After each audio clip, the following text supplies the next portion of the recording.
Hello friends, स्वागत है आपका गुरु विद्या पर। और आज हम पढ़ रहे हैं जनरल नॉलेज क्वेश्चंस की Indian polity and constitution series. इसके अंदर अपन इंडियन पॉलिटी और कॉन्स्टिट्यूशन से रिलेटेड क्वेश्चंस पढ़ेंगे। तो हम स्टार्ट करते हैं आज के पहले क्वेश्चन से।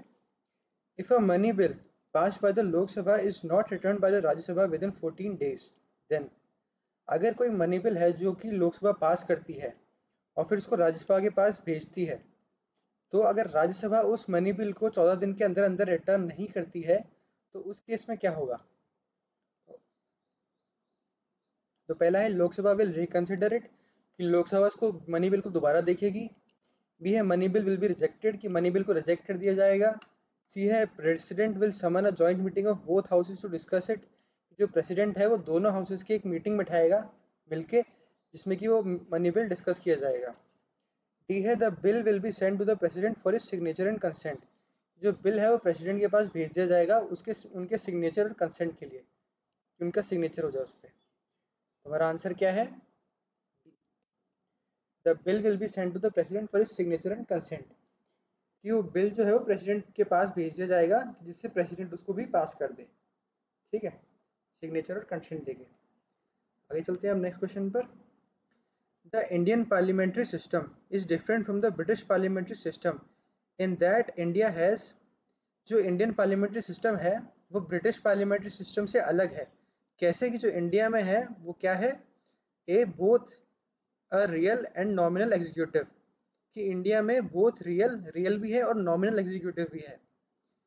बी है a system of collective responsibility, कि इंडियन पार्लियामेंट्री सिस्टम में है क्या है, a system of collective responsibility, कि सब एकजुट होके रिस्पॉन्सिबल होते हैं इसके लिए। सी है बाई कार्मल लेजिस्लेचर, कि यहाँ पे बाई कैमरल लेजिस्लेचर है। या फिर डी है the system of judicial review, कि यहाँ पे क्या है, सिस्टम ऑफ जुडिशियल रिव्यू, कि जो जुडिशरी है जैसे कोर्ट्स जो है वो जो इंडियन पार्लियामेंट्री सिस्टम है उसको रिव्यू कर सकते हैं कि जो पार्लियामेंट्री सिस्टम है वो सही से काम कर रहा है कि नहीं। तो हमारा आंसर क्या है? D, the system of judicial review, जो कोर्ट है वो रिव्यू कर सकते हैं पार्लियामेंट्री सिस्टम को। ठीक है, आगे चलते हैं अब हम। Identify the correct sequence of passing a budget in the parliament, कि हमें करेक्ट सीक्वेंस बताना है कि किस सीक्वेंस से जो है एक बजट जो है वो पास होता है पार्लियामेंट के अंदर। तो पहला सीक्वेंस है हमारा वोट ऑन अकाउंट। पहले तो अकाउंट पे वोट होएगा, इसके बजट के वोट होगा, फिर उसके बाद फाइनेंस बिल बनेगा, फिर उसके बाद अप्रोप्रिएशन बिल बनेगा और उसके बाद डिस्कशन होगा बजट पे। बी है पहले फाइनेंस बिल बनेगा, फिर अप्रोप्रिएशन होगा, फिर बिल डिस्कशन होगा बजट पे, फिर उसके बाद वोट ऑन अकाउंट होगा।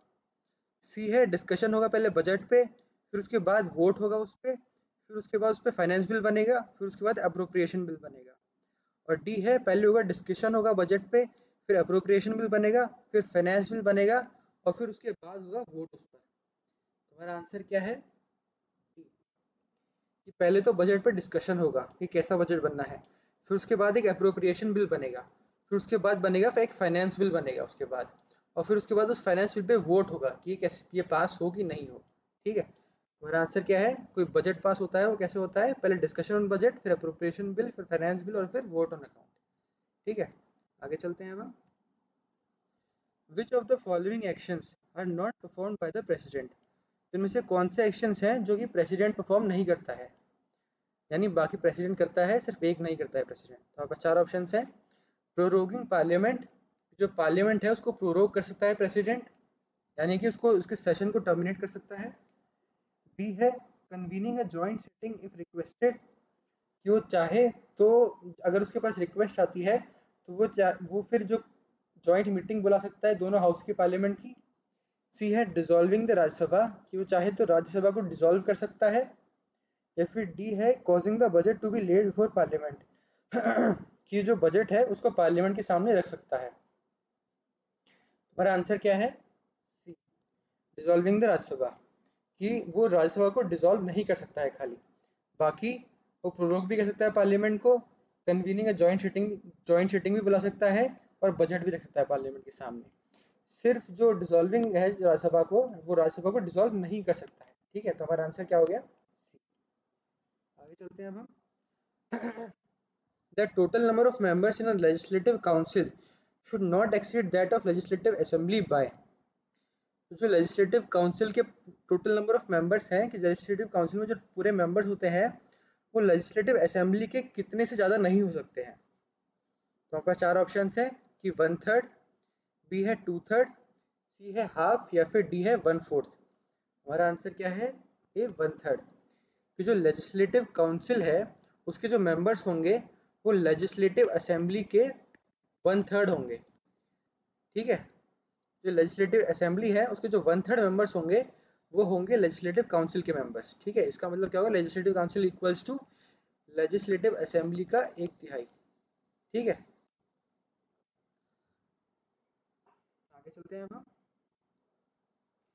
The chairman of public accounts committee of the parliament is appointed by. तो जो पब्लिक अकाउंट्स कमेटी होता है उसका जो चेयरमैन होता है वो किसके द्वारा अपॉइंट किया जाता है? हमारे पास 4 ऑप्शंस है, प्राइम मिनिस्टर द्वारा, प्रेसिडेंट द्वारा, फाइनेंस मिनिस्टर द्वारा या फिर लोकसभा के स्पीकर द्वारा। हमारा आंसर क्या है? डी, स्पीकर ऑफ लोकसभा, कि लोकसभा के स्पीकर द्वारा अपॉइंट किया जाता है वो। ठीक है, आगे चलते हैं अब हम। The quorum for joint sitting of the Indian parliament is. तो जो जॉइंट सिटिंग होती है इंडियन पार्लियामेंट की, तो उसका कोरम क्या होगा? यानी राज्यसभा और लोकसभा की जो जॉइंट सिटिंग होगी मिलाकर उसका कोरम क्या होगा, यानी कम से कम कितने मेंबर्स चाहिए मीटिंग को बनाने के लिए, मीटिंग चालू करने के लिए। तो हमारे पास 4 ऑप्शंस हैं। 1/20 of the total number of members of the house, कि टोटल नंबर के 1/20। बी है 1/6 of the total number of members of the house, कि टोटल नंबर के 1/6 मेंबर्स। सी है 1/10 of the total number of members of the house, कि total number के 1/10 members. या फिर डी है 2/3 of the total number of members of the house, कि जो टोटल नंबर है हाउस का उसके 2/3 मेंबर्स। हमारा आंसर क्या है? सी, 1/10 members of the total number of members of the house. यानी कि मान लो लोकसभा में है 200 मेंबर और राज्यसभा में है 50 मेंबर। ठीक है, तो 250 क्या हो गए? Total number of member of the house. ठीक है, तो इसका 1/10, 1/10 इसका कितना हो गया? 25 मेंबर। तो 25 मेंबर जो है वो कम से कम चाहिए आपको मीटिंग चालू करने के लिए। तो कोरम कितना का होगा? फिर 25 मेंबर का होना चाहिए। ठीक है, तो हमारा आंसर क्या है? 1/10 of the total number of members of the house. ठीक है, आगे चलते हैं अब हम। Which one of the following is the largest area wise Lok Sabha constituency, कि सबसे बड़ी जो लोकसभा की कॉन्स्टिट्यूएंसी है वो कौन सी है एरिया वाइज। ठीक है, तो आपके पास 4 वो है ऑप्शन। पहला है कांगड़ा, दूसरा है कच्छ, तीसरा है लद्दाख और चौथा है भीलवाड़ा। तो सबसे बड़ा लोकसभा का जो कॉन्स्टिट्यूंसी है वो कौन सी है, यानी कि लोकसभा में जो मेंबर्स आते हैं, जो एमपी बनते हैं, उनकी जो सबसे बड़ी जगह है वो कौन सी है? हमारा आंसर क्या है? बी, कच्छ। तो कच्छ सबसे बड़ी कॉन्स्टिट्यूंसी है लोकसभा की। ठीक है, आगे चलते हैं अब हम area wise. Which parliamentary committee in India is normally chaired by prominent members of the opposition. तो जो पार्लियामेंट्री कमेटी होती है उनमें से ऐसी कौन सी कमेटी है जिसमें कि जो चेयरमैन होता है जिसका, वो कि जो प्रोमिनेंट मेंबर है ओपोजिशन का, कि ओपोजिशन का एक प्रोमिनेंट मेंबर यानी कि पॉपुलर मेंबर होता है ओपोजिशन का। तो आपके 4 ऑप्शंस हैं। Committee assurance, B estimates committee, C privileges committee या फिर पब्लिक अकाउंट्स कमेटी। हमारा आंसर क्या है? डी, जो पब्लिक अकाउंट्स कमेटी होती है उसका जो चेयरमैन होता है वो ओपोजिशन का एक प्रोमिनेंट मेंबर होता है नॉर्मली। ठीक है, आगे चलते हैं अब हम। Who presides over the Lok Sabha if neither the speaker nor the deputy speaker is available. जो लोकसभा है उसको कौन हेड करता है जब ना स्पीकर अवेलेबल होता है और ना ही डेप्यूटी स्पीकर अवेलेबल होता है? तो हमारे पास 4 ऑप्शंस हैं। A, member of the House of People appointed by the president, कि हाउस ऑफ पीपल होता है उसका एक, उसी का एक मेंबर चुन लेता है president. B, a member chosen by council of ministers, या फिर ऐसा कोई मेंबर जिसको काउंसिल ऑफ मिनिस्टर चूज करती है। C, a senior most member of the Rajya Sabha, कि राज्यसभा का सीनियर मोस्ट मेंबर। या फिर D, senior most member of the Lok Sabha, कि लोकसभा का सीनियर मोस्ट मेंबर। हमारा आंसर क्या है? The senior most member of Lok Sabha. तो कौन प्रिसाइड करता है फिर लोकसभा के ऊपर? Senior most member of Lok Sabha. अगर स्पीकर और डेप्यूटी स्पीकर दोनों नहीं होते तो ये करता है। ठीक है, आगे चलते हैं हम नेक्स्ट क्वेश्चन पर। इस वीडियो का लास्ट क्वेश्चन है। In the case of a deadlock between two houses of parliament the joint sitting is presided over by.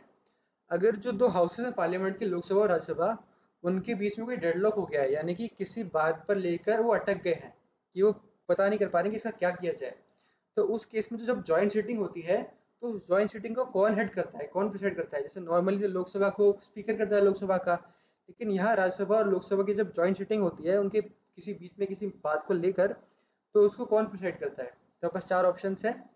President करता है, वाइस प्रेसिडेंट करता है, स्पीकर ऑफ लोकसभा करता है, या फिर member of the Lok Sabha specifically elected for the purpose, या फिर ऐसा कोई मेंबर लोकसभा का जो इसके लिए खास चुना गया हो इस काम के लिए।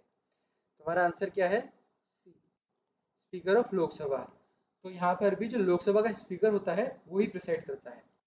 ठीक है, तो इसी के साथ हमारे इस वीडियो के क्वेश्चंस कंप्लीट होते हैं। उम्मीद है कि आप लोगों ने कुछ नया सीखा होगा। मिलेंगे नेक्स्ट वीडियो में नए क्वेश्चंस के साथ, तब तक के लिए धन्यवाद।